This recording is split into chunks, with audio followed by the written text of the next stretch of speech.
Good morning and welcome to the video for 5th grade for lesson 4.3. This is Mr. Parks from Risen Christ Lutheran School, and I'm going to be doing a short video that talks through what we are working on in today's lesson to help you with the homework.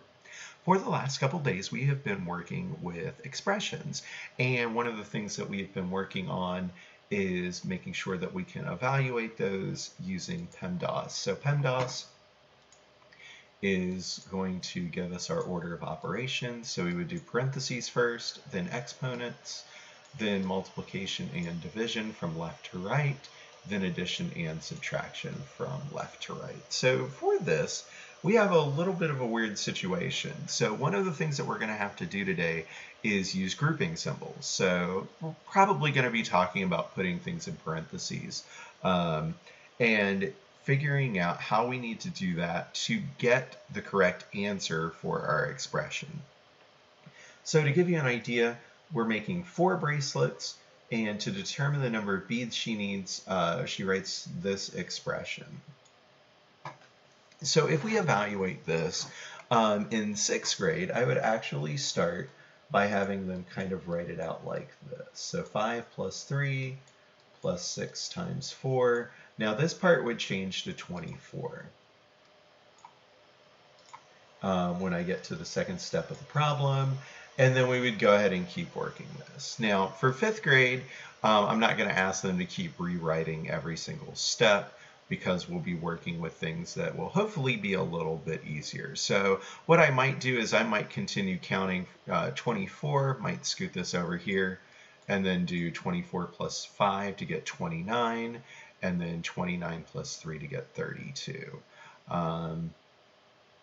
So that would be our answer for this.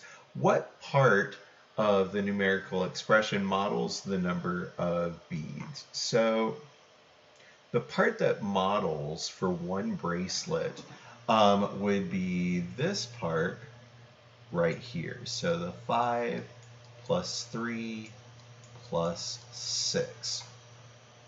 Now we have 6 blue, 5 green, 3 yellow.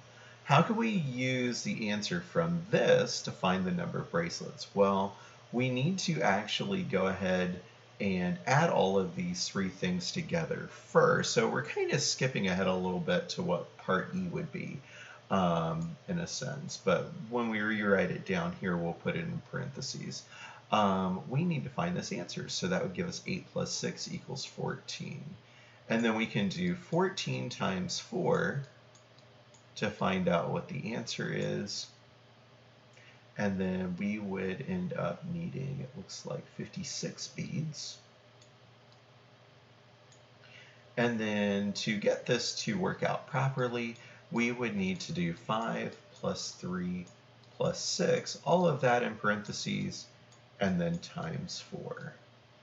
So we were really close with our starting expression, but if we follow the order of operations, we get a number that's a little bit too small. So where can you place a pair of parentheses in this particular expression to get the smallest value? So I want you to think about that for a moment. Pause the video if you need to.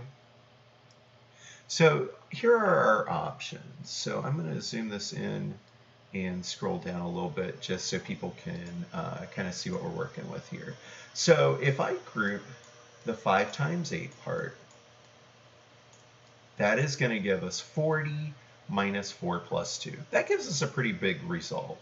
So one other way that we could do this is we could try to add this part together. So we would get 40 minus 8, or sorry, 40 minus 6. But our way that we're going to get the smallest amount would be to do 5 times 8 minus 4. And if I have to do that part first, then I end up with only doing 5 times 4 when it's time to multiply. And that would give us our smallest answer. So we're going to be asking the students to do this so they can figure out the largest possible answer, smallest possible answer, or to get a specific number. In some cases, to get the specific number, that's more of a 6th grade task. But again, we're kind of starting that a little bit earlier so that they can have more chances to practice with it before they have to do it in 6th grade with more difficult problems. So if you have any questions, please feel free to reach out to me by text or email for my Risen Christ students and their families.